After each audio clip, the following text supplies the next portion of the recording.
Recruiting is something that BYU has been doing very well, not just in basketball, but football as well. Utah was close to really making like the in-state recruiting for the 26 class. If Utah was able to close the deal on Celeste Moa, I think that would have been a nice push. So close. But unfortunately, they didn't. So BYU is a top 20 recruiting class at the time we're recording this, and Utah, last I checked, is still outside the top 40. So that's definitely hurts. If it's not, recruiting isn't the end all be all. As we know, Utah's at 50 right now, but I didn't even think it was at the top 50 yet. They're at 50 right now. Okay. They are just at 50, barely in there. What have you made of BYU's recruiting success? And Brock Harris, Bot Mulitalo, those are two of my favorite players in the state. I do think that's massive for BYU.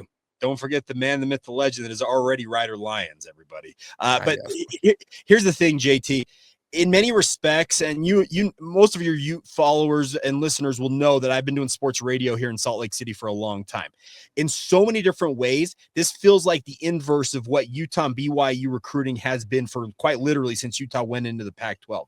Routinely, Utah would have at worst felt like a top 30 class, whereas BYU settled somewhere between 50 and 70 in those 24/7 sports rankings. And I'm talking, that was an annual deal. It felt like, BYU would pop up every so often, maybe get into the 40s, and Utah often would jump inside the top 25. But BYU is really doing work on the transfer portal side of things, but more importantly in the high school ranks here in the state of Utah. And that is in no small part due to the fact that last year, simply put, Utah was 5-7, BYU's 11-2, ranked 13th in the country. Players want to go where they're going to, at least in their mind, have a chance to win at a high level, and BYU's cleaning up on that right now. Is that going to continue for the foreseeable future? Hey, from my side of things, I'm all for it, because obviously that's good for business in my world when it comes to covering the Cougars on a daily basis. But I've got a trust that if and when the Kyle Whittingham run is over at Utah, Morgan Scalley will keep things going for Utah. The biggest thing I've got concerns about, JT, is if BYU can truly own this state as much as they have in this recruiting class, Utah has got to be concerned that if they can't make inroads in state, it's going to hurt what has been an absolute pillar of strength for the Utes over the years. I believe it's the first time in 5 years Utah hasn't landed multiple top 5 players in the state. That's the thing about this. As I said, I've covered sport. I've been doing the sports radio thing in Salt Lake, and we talk recruiting often on DJ and PK on the show that I produce for the KSL Sports Zone. And it's been stunning, quite frankly. And yes, the Celeste Moa thing, it threw a bunch of people for a loop. I absolutely believe that wholeheartedly, that it threw certain people that believed in their heart of hearts that Celeste was going to stay in state.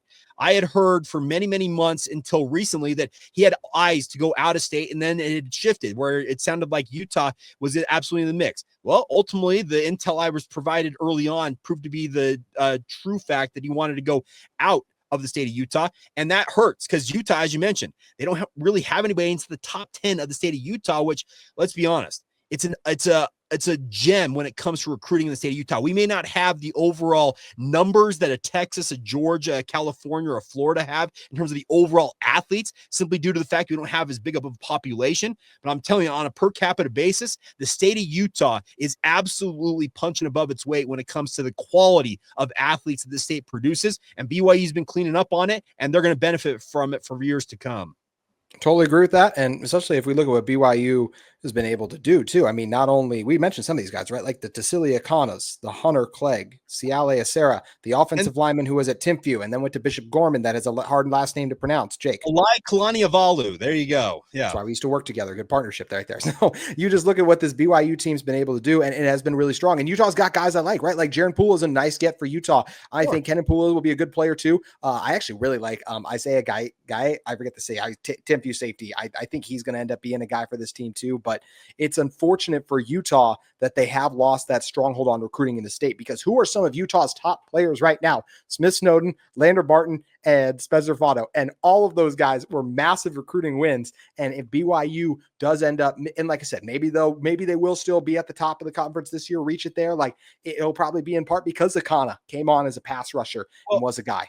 And that to that point, JT, is Utah and BYU are never going to keep every kid in this state. Utah as a state is too well known to the Pac-12 schools, clear across the country in terms of the quality of athletes this state produces. So you are going to lose guys out of state. That's just a simple fact of life. But BYU and Utah need to keep as many of these guys at home. And the nice part is a lot of the kids that grow up in the state, I'm saying guys who moved in maybe in high school and played here. I'm talking guys, true homegrown talents.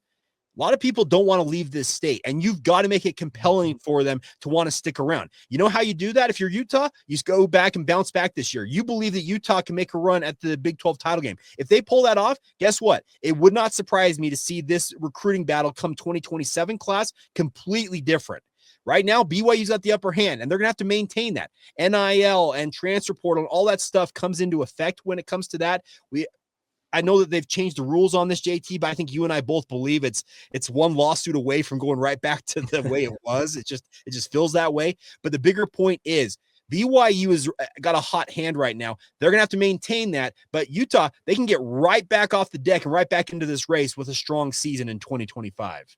It can flip quickly. And I think Utah's offense, Jake, if you had a penny for every time someone said this, you'd be a rich man too. Like, this offense under Jason Beck could finally be that explosive one. They've been wanting it to be a long time. So that's where you maybe get a chance to land the elite quarterback like BYU did this class. Yeah, you need to get top shelf quarterback talent, and you need to get some wide receivers at Utah. Guess what? The type of offense that Kyle Whittingham's been running for the past 10-ish years with the double and triple tight end sets, guess what? Quarterbacks and wide receivers are like, yeah, thanks, but I'm going to go over here. You can change that with Jason Beck's offense. I fully acknowledge that. Aaron Roderick's offense is attractive to guys like Ryder Lyons because it's high-flying, wide open. It features deep shots. It's got strong running game elements to it. That's what guys want to play in this modern era of college football, and I will tip my cap to Kyle Whittingham. It had to be really, really difficult for him to say, hey, I'm going to embrace this whole newfangled spread offense that Jason Beck's bringing to Salt Lake City. But I got to wholeheartedly believe that Morgan Scalley, as the head coach in waiting, was saying, Kyle, you got to understand, if we want to get the type of dudes that can help us get to the top of the Big 12, get to the Big 12 title game, win college football playoff games and the like, we have to have the type of offense that guys want to play in, and that's what Jason Beck offers. It is. And the one thing Utah's done well is they've just developed their offensive linemen so well. So that's where you've continued to land the elite guys there. You got an Ike Garcia waiting in the wings, the guy from Utah, 4-star recruit a season ago. You land Obot, a strong recruit out of the state of Idaho, top-ranked guy there. So there's some optimism and hope still for Utah's football recruiting class, but really would have been nice if they could have added that cherry on top too. One last wrinkle I'll just throw out there about just speaking of recruiting and everything. One thing just kind of funny about this year's matchup, John Henry Daly and Logan Fano could end up being the two starting defensive ends who are making some of the plays against BYU. So it is kind of interesting that we talk so much about Tanu Vasa, and he's clearly the best of that bunch. But it would be interesting to see if those former Cougars do end up making a difference this year for Utah. It would be interesting because obviously BYU, when they had those two committed and obviously inside their program, they're very excited about the future for them. It's crazy how things change in college football, and it continues to change very quickly. I never would have thought in a million years, JT, that Tausili Akana was going to be on BYU's roster, but here we are. Nusi Taumwe from Westlake High School. He was all dead set on going to Stanford. Guess what? He's in Provo now. It's crazy how quickly things can change. The nice part is there's talent and hope that it comes to bear and shows for both of these programs because, as I mentioned, I think both of these teams are going to be very, very competitive in the Big 12 this season.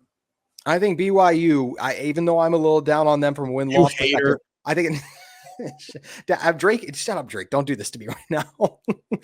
Even though I do think BYU will still be a tough out week in and week out because of Jay Hill, because of Kalani Sitake. Those are two of the best coaches. And I know they obviously Sitake, the head, Hill, the coordinator, are still some of the best. This BYU team is going to be a tough out week in and week out. And that game, I said Utah's going to win it. It ain't going to be easy when they go down there. And I can obviously see BYU easily making some plays. And Utah's had seasons in the past where quarterbacks have gone to the wayside. 3 goggles. Let's go. 3 is coming, baby. Let's go.